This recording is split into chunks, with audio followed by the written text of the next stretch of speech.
Olá, telespectadores do Ecologia em Ação, sejam bem-vindos ao programa. Nós hoje estamos novamente com um companheiro presente sempre nas nossas apresentações do programa, que é o Jordi Castan. Ele que torce pelo Barcelona, parece que o Barcelona vai perder, né? Hoje está ganhando. Está ganhando, né? Mas na realidade temos alguns jogos bem difíceis pela frente. Jordi, nós gostaríamos de falar com você sobre cidadania e como vai Joinville em relação a essa cidadania. As parcerias que provavelmente existem ou existiam ou existirão em relação à atual governabilidade desse segundo mandato do prefeito Udo, né? Então, você sabe que a gente não governa sozinho, né? Tem que governar com o povo, né? Tem que saber escutar. Tem que saber escutar, né? Então, eu gostaria que você, que já foi secretário de Desenvolvimento Urbano, que você que é presidente de uma associação de moradores... Da Associação de Moradores do Bairro América. Do Bairro América. Então, você tem, assim, você sente o problema da cidade através dos teus associados e dos moradores. Então, você teria, assim, algum comentário para ver se a gente consegue melhorar um pouco essa situação bastante difícil porque passa a cidade, principalmente por parte de segurança? Gert, primeiro uma reflexão sobre o que é cidadania, não? Porque quando a gente fala de cidadania, a primeira pergunta é, bom, o que é cidadania? Somos cidadãos? Somos. Mas eu acho que mais que cidadãos, nós estamos sendo contribuintes. Tá? E aí existe uma confusão com isso. Cidadania é o direito que nós temos e o dever de participar. E acho que isso é o importante. Não faz sentido que a sociedade queira participar num governo que não abre espaço. Tá? Na realidade, a cidadania é um caminho de ida e volta. Um caminho do cidadão que exerce o seu direito de se manifestar, de se opinar. E o joinvilense é muito ativo nisso, historicamente. Mas, por outro lado, o que a gente tem que separar um pouco é a diferença entre ouvir e escutar. O governo municipal, o prefeito insiste em que ele ouve a população, eu acho que ele ouve, mas ele não escuta. E isso é ruim. Tá? O que a gente sente, por exemplo, e aí não só do Bairro América, senão em função do trabalho que a gente tem, dos blogs, do espaço, do meu trabalho como paisagista, tem muitas pessoas que se manifestam. Então, se a gente pega cada um dos elos, tá? E aí podemos falar agora das enchentes, da chuva, do rio. O Rio Morro Alto foi feita uma obra importante, mas não tem manutenção, não foi feita manutenção, os rios precisam ter manutenção, foi permitido e continua sendo permitido a ocupação das margens dos rios, isso dificulta a manutenção, tem áreas onde o rio... Licenciando, né? Sim, tem áreas onde o rio tem que ser limpado à mão. Tem uma coisa e aí vou voltar, não vou fugir do tema cidadania, tá? O que o governo municipal faz de uma maneira? Não, o problema das enchentes é o lixo das pessoas, então o governo reconhece, porque o secretário Romualdo reconheceu outro dia que eles deveriam fazer 4 limpezas por ano, mas que só fazem 2, porque não tem dinheiro. Então, não ter dinheiro é excusa para tudo. Bom, então, a excusa é que dá enchente porque o povo joga lixo na rua. Não é verdade. Tá? Se você acompanha a cidade como eu acompanho, e eu sei que você acompanha, você vai ver, os dias que dá enchente, eu não vejo aqui em Joinville sacos de lixo boiando. O joinvilense limpo, a empresa que cuida do serviço de limpeza é cara, mas faz um bom serviço. Tá? Então, é muito cômodo para o governo municipal pular fora e transferir o problema para a população. Tá? Que tem gente que joga lixo na rua? Tem. Que tem gente que joga lixo nos rios? Tem. Mas essa é uma minoria. E o que é errado é generalizar e culpar o joinvilense pelo que é a omissão do poder público. A omissão do poder público não planta árvores, corta as poucas árvores que tem, não faz a manutenção das praças. Estou falando só da área de ecologia. Tá? Está cada vez mais impermeabilizando a cidade, está cada vez mais construindo em áreas que são sabidamente alagáveis, áreas onde a gente sabe que alaga, então todo mundo diz, mas aqui não alagava antes. Não, vai alagar e vai alagar mais ainda. Tá? O que a gente sente é, Joinville sempre alagou porque a cidade está no lugar errado. Bom, Joinville está aqui, não dá para mudar a cidade. Tem muitas coisas que podem ser feitas. A primeira coisa que deveria ser feita é indicar claramente no carnê de IPTU que aquele imóvel está numa área sujeita a alagamento.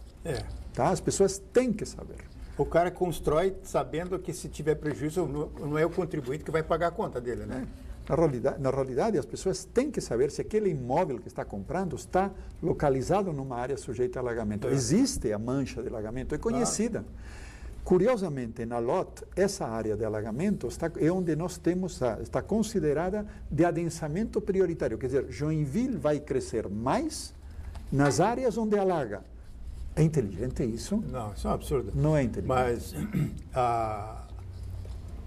o secretariado do UDO, essa nova geração de secretários que está aí, como é que se vê o perfil deles? Eles são proativos, eles realmente teriam assim uma chance de fazer um diferencial, de chegar mais perto do povo?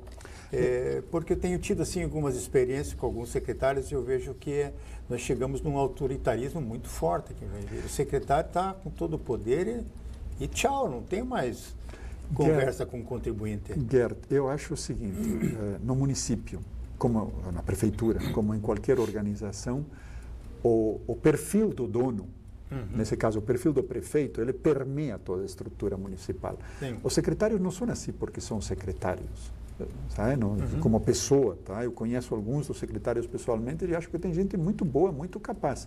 Mas na hora que vem de cima um tipo de posição autoritária, isso permeia toda a estrutura pública. Isso é ruim.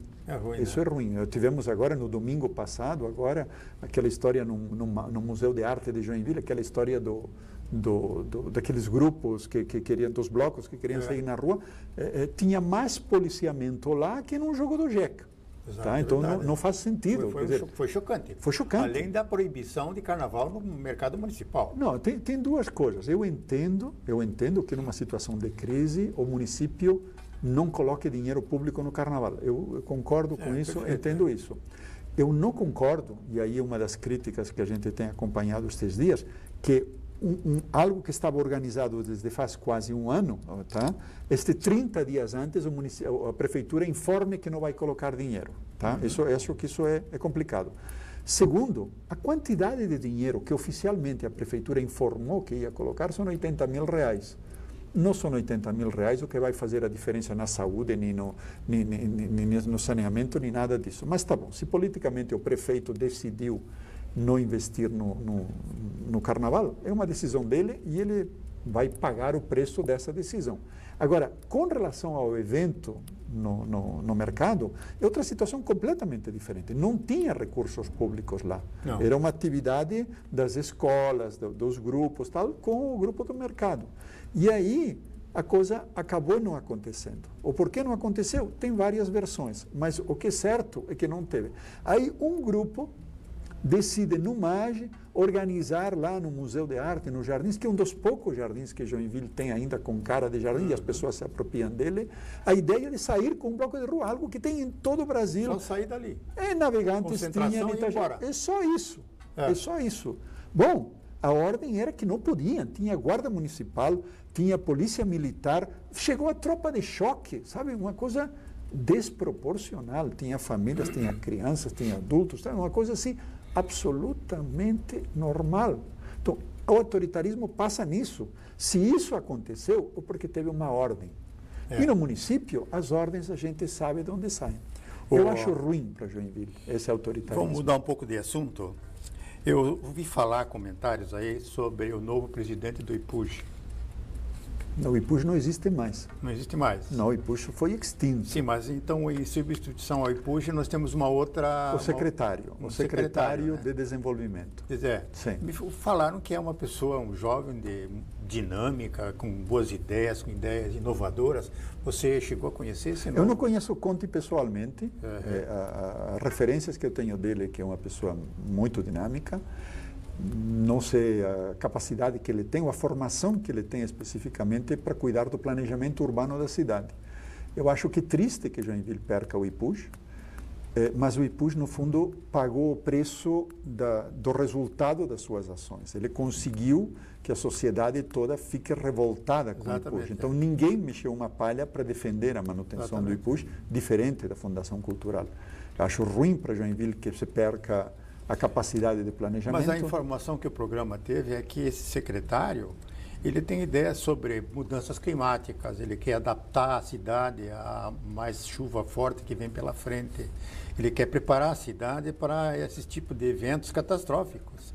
Isso é bom. Então, isso eu nunca ouvi falar que um secretário da Prefeitura de Joinville pensasse desta forma. Gert, assim, eu acho que todos nós temos que ter consciência de duas coisas. A primeira é que o clima está mudando, que as chuvas são mais intensas e que as enchentes são mais frequentes e mais altas. Joinville está no nível do mar. A minha casa está na cota 14. O meu escritório está na cota 8. Tá? Então a gente sabe que na medida que tem o degelo do Ártico, a redução das glacieiras, tem todo um processo mundial de aumento do nível dos mares. Eu acho bom que Joinville se preocupe. Eu acho triste que seja só um secretário. Eu gostaria que isso fosse uma política de município, de entender que esta cidade está no nível do mar, que esta cidade sofre alagamentos constantes, que uma maré alta já nos traz problemas e que a gente tem que parar de botar a cabeça na terra como uma avestruz e entender que é hora de agir. E o que nós estamos fazendo em Joinville é ou nos omitindo ou fazendo o contrário do que deveríamos fazer. Então, fico feliz de escutar que o secretário Conte, ele está com essa visão. Eu gostaria que ele tenha a capacidade para que essa visão permeie outras estruturas da prefeitura, começando pelo gabinete do prefeito. Realmente. Eu, por exemplo, fiz contato com o secretário da Agricultura e Meio Ambiente. O Valério? Não. Não, da Agricultura? Jonas. Não, da Agricultura. Não, do Meio Ambiente. Ah, tá. Sim, não, tá. O Jonas Medeiros, né? Sim. Ele me atendeu muito bem lá na secretaria, mostrou para que ele veio, mostrou o currículo dele todo, tudo que ele já aprendeu na vida.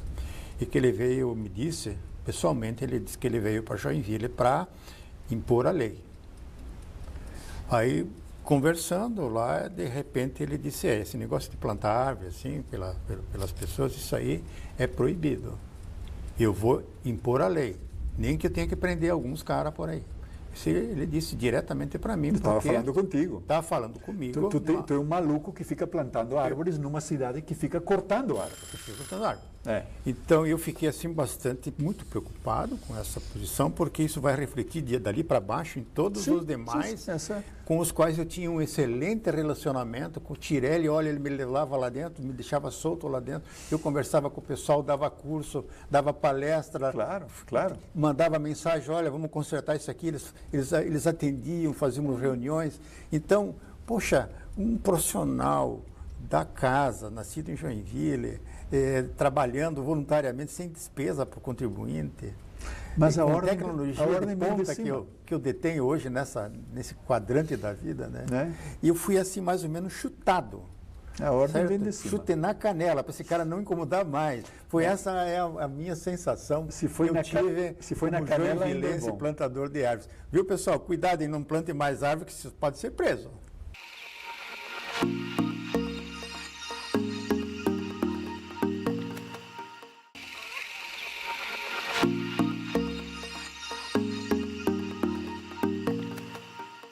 Pois é, telespectadores, estamos retornando com o Jordi Castan, comentando a administração pública municipal, e ainda nem falamos dos vereadores, hein?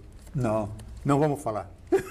Melhor não falar. Nós temos alguns temas com respeito ao executivo. Sim, claro. E você sabe que em 1998, Joinville fez um grande esforço para criar sua Agenda 21. Eu participei. Você participou? Eu participei. Então, Jean Paulo Marquezine era o coordenador. Sim. Tá? E a presidente da FEMA era Maria Cadurim. Sim. E o Braulio Barbosa era o secretário de Agricultura e Meio Ambiente, naquela época. Naquele momento, sim. Médico. Sim. Que para curar as doenças da terra. Que o Udo trouxe de avião do Rio de Janeiro, com 40 médicos. Lembra disso? Sim, na época do Bradesco. Etc. Então, a Agenda 21, ela foi elaborada, o Luiz Henrique mandou imprimir 100 exemplares de encadernação. Eu tenho um, lindo, mas olha, a proposta muito bem estudada com a sociedade. E essa agenda foi colocada na biblioteca e ninguém mais bem mexeu. Alto. Bem alto. Numa prateleira bem alta, para que ninguém possa ler. Não, de costas ainda. Não, também. Para ninguém achar ela. Sim. Né? Então, eu tenho falado nesse programa e eu acho que a sociedade de Joinville deveria, esquece governo, vamos montar uma reunião para rediscutir a Agenda 21, para atualizá-la, porque muita coisa está sendo feita ao contrário da Agenda 21. Então, corte de árvores, por exemplo, podas incríveis, criminosas, isso não está dentro da agenda. Não, na realidade, então nós pensamos... As podas é uma maneira disfarçada de cortar árvores. Porque a agenda é um manual de recomendações. Sim. Mas a Agenda 21, ela não é conhecida pela maioria da população. Eu acho que a gente deveria, primeiro, divulgá-la, tá? Nas escolas, nas universidades. As pessoas precisam conhecê-la. E precisam entender o lado positivo que a agenda tem e as implicações que ela tem para Joinville de hoje, porque ela já foi feita em 98, estamos falando de quase 20 anos. Exatamente. Tá?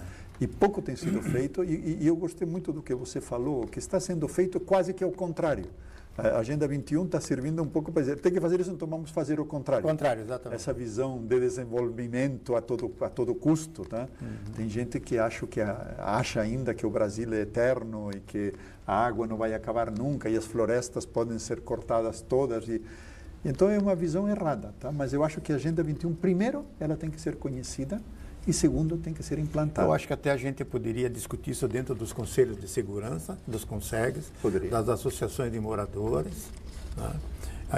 Eu até me colocaria à disposição para fazer uma palestra sobre a Agenda 21, você poderia complementá-la, claro, certo? Em 2. E no Condema também, acho. No Condema. No Condema, acho, porque voltar ao assunto, na realidade tem um ponto aí onde eu me permito discordar um pouco, é o seguinte, lógico que a sociedade tem que fazer a sua parte, mas não dá para fazer a sua parte contra o poder público. É verdade. Tá? Então, o que a gente sente é a vontade da sociedade e a frustração e o afastamento da sociedade hoje dos conselhos, porque sabem que não serve para nada. Não serve para nada. Quer dizer, na realidade as coisas já estão decididas, já vem goela abaixo, já é imposto. Então a sociedade gosta de participar e participa ativamente quando é ouvida, quando é escutada. Quando tem a contrapartida. E quando aquelas propostas da sociedade, não vou dizer que o poder público tem que acatar elas todas, mas são consideradas. Isso. O que a gente vê hoje é que o governo municipal vive de costas à sociedade. Estão fazendo outra cidade, estão morando em outra realidade, juram que as coisas estão bem. Então, eu acho que esse é um ponto. Não dá para falar da Agenda 21 contra o governo. Então, eu acho que é importante divulgá-la, que a sociedade a conheça e criar esse movimento desde a base, desde a sociedade, para que as pessoas saibam que a Agenda 21 é necessária. Jordi, você tanto você como eu, nós somos ligados à natureza, à Mata Atlântica, às árvores, às plantas, às flores, né? Como? Gostamos muito e fazemos isso com amor, né? Exatamente. Com qualidade, com carinho. E muitas vezes nós fazemos isso no voluntariado também, né? Nós sempre trabalhamos, temos projetos sociais. Então aí vem sociais. um outro tema que me preocupa bastante, eu também já falei nesse programa, é a APA, a Área de Proteção Ambiental, porque metade do município é APA. Sim. Então, estão deixando rolar, não estão fazendo o estatuto, não tem um grupo gestor. Não tem. Estão deixando rolar porque criaram a lei, essa lei só vai atrapalhar, fica quieto, vai tomando conta, depois nós vamos acertar. Depois vai sair um vereador com um projeto de lei para alterar a lote, para legalizar. Não, eu recebi hoje de um amigo meu, uma informação de toda uma série de invasões que estão acontecendo e o poder público está omisso completamente. Tá? Em áreas de preservação, em áreas de manancial, onde tem invasões hoje. Tá? Estão sendo construídos loteamentos clandestinos, com placa anunciando venda de lote e tal, e o poder público está absolutamente omisso.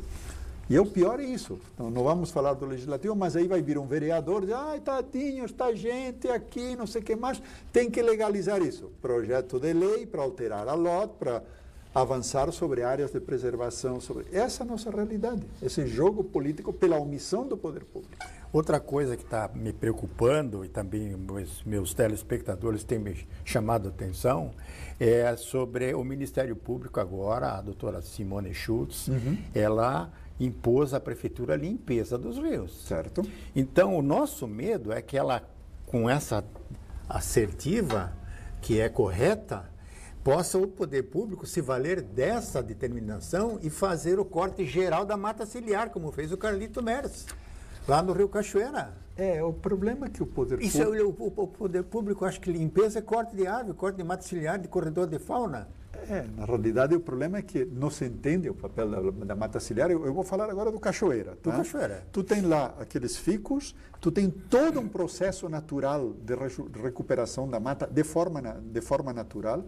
Compara aquele lado lá, o lado onde estão os ficus, com o lado onde tem um muro de pedra, aquilo que o Tebaldi fez, um troço seco, duro, sem nenhum verde, sem nada, uma grade toda podre caindo. Essa é a realidade. Qual é o modelo de cidade que nós queremos? Qual é o modelo de margem de rio que nós queremos? Por que a mata ciliar é importante? Por que a gente tem que arborizar a cidade? Por que a gente não pode permitir o corte da mata ciliar? Por que a mata ciliar tem que ter uma largura determinada? Não adianta deixar uma mata ciliar com 5 metros, dizendo, não, é que a área já consolidada. Nós temos que defender a cidade, não para nós, a gente é velho. Nós temos que defender a cidade para os nossos filhos, para os nossos netos, para essa geração que vem. E eu quero ter orgulho de dizer que eu trabalhei para deixar uma Joinville melhor que a que eu recebi. Hoje não posso dizer isso. Hoje, lamentavelmente, Joinville está muito pior que quando eu cheguei aqui 30 anos atrás. Realmente. Eu vejo a cidade desandando. Mas um outro tema também que está meio quieto e eu acho que vai ser bastante virulento é a questão da cota 40. Essa legislatura que está aí, ela vai mexer vai mudar essa cota. A LOT permite umas interpretações dúbias, apesar de que o prefeito falou que não ia mexer na cota 40, não mexeu na cota 40, mas tem 2 ou 3 artigos que permitem a ocupação da cota 40 dentro de uma maneira, especialmente me preocupa nos morrotes do atiradores, do América me preocupa muito o Morro da Antártica, tem toda uma série de áreas que hoje produzem verde, onde tem fauna em casa, no centro.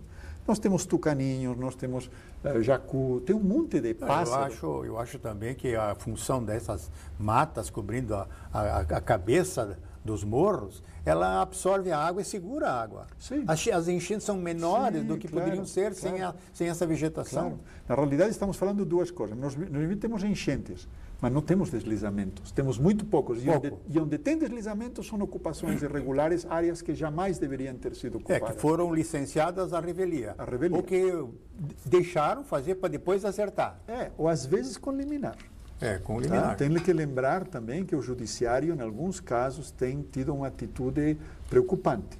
Tem concedido liminares de ocupação de margem de rio, menos do que o código diz. Tem algumas coisas aí que eu acho que são preocupantes. E outra coisa é o destino da Fundação 25 de Julho. Ela foi extinta também, né?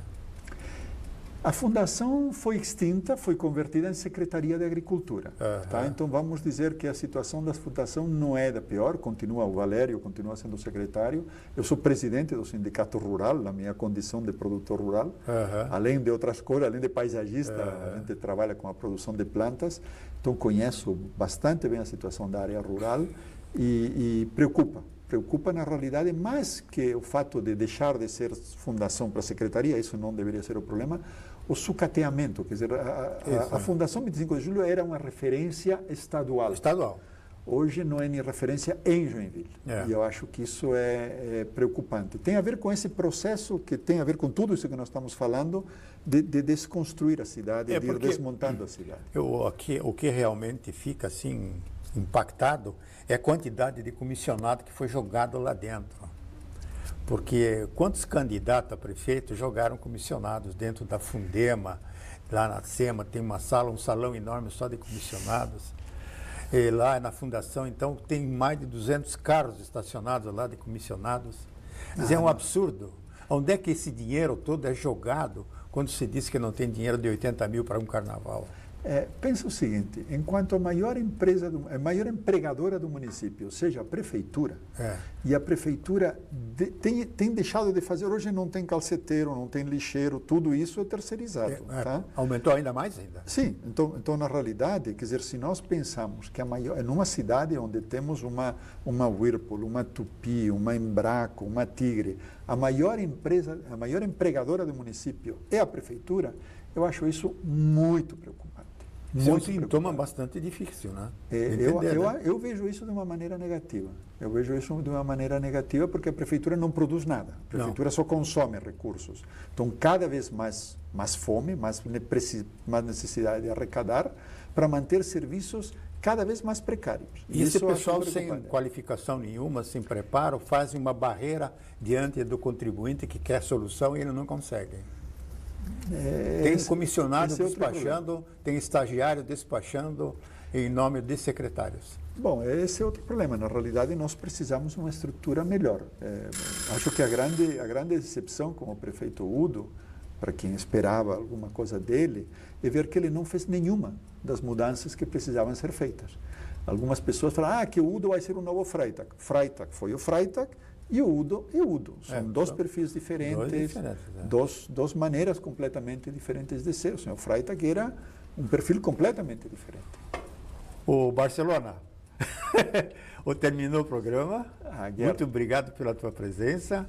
Vamos conversar mais vezes aí, que eu acho que o telespectador gosta de uma conversa franca, assim, sem medo, porque nós não temos medo de falar, né? Não temos Nós rabo somos preso. funcionário público, né? Não Nós não fomos rabo preso. indicados por partido político nenhum, né? Não tem Nós problema. temos o nosso negócio que é ganho fora, não é nem aqui. Exatamente. Nós não conseguimos serviço em Joinville, né? É difícil, né? Difícil, né?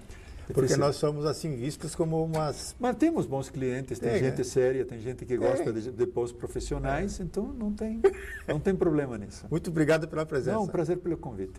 Até o próximo programa Ecologia em Ação. Um chamado